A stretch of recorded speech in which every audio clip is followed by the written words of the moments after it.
Two email lists, both sitting at 10,000 subscribers, same niche. But one consistently drives 3 to 5 times the revenue of the other one. Same size, same audience type, but completely different results. The difference here isn't the offer, it's not the subject lines, it's not even the content.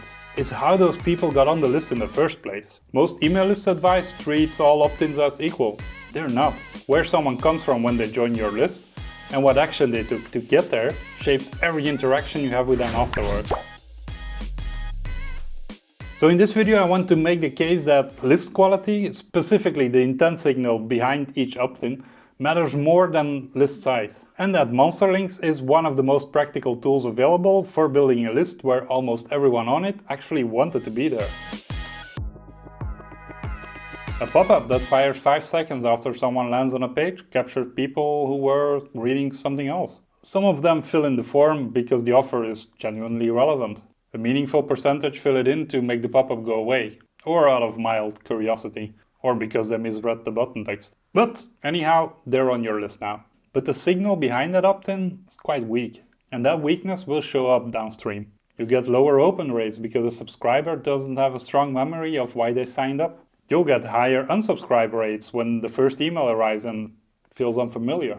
Lower click rates because the list isn't built around a specific expressed interest. Don't get me wrong, none of this means that timed pop-ups don't work. They do, and they have a place in a full campaign stack. But they're capturing a different kind of attention than a click-triggered opt-in. So the question worth asking about every subscriber on your list is, did they choose to be here, or did we catch them at a moment of low resistance? Monster Links work with a two-step opt-in. The person clicks a link or an image first, and only then does the opt-in form appear. That click is doing more work than it looks like. By the time the form is visible, the person has already made a decision.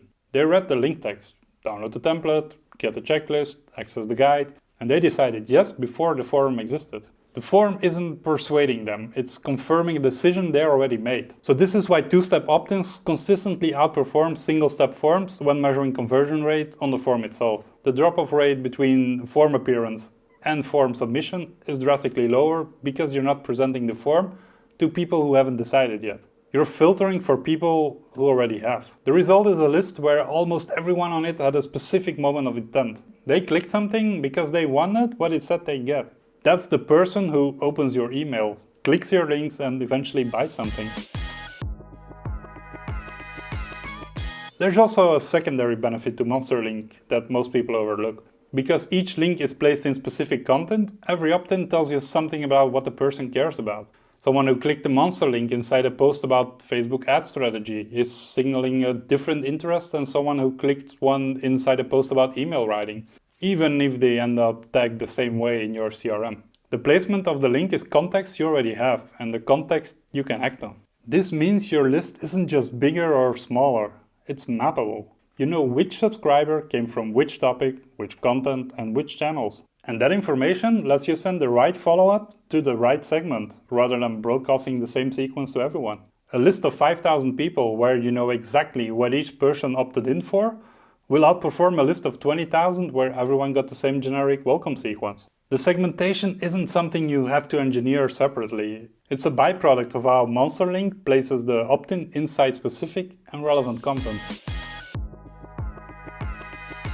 The downstream metrics on a list built around intent are measurably different than those from a list built around volume. Open rates are higher because subscribers remember signing up and have a clear expectation of what they're getting. They opted in for something specific and they're looking for it in their inbox. There's no "how did I end up in this email list" moment when your email arrives. Click rates are higher because the content matches the interest that triggered the opt-in in the first place. If someone joined via a Monster link in a post about conversion rate optimization, they're more likely to click through a CRO-related email than a subscriber who joined via a generic pop-up on your homepage. Unsubscribe rates also tend to be lower because intent-based subscribers are less likely to experience the mismatch that drives people off lists, like the sense that the emails aren't relevant to why they're there. And conversion rates on sales emails are higher for the simplest reason. These are people who have demonstrated through their behavior that they take specific action when something relevant is offered to them.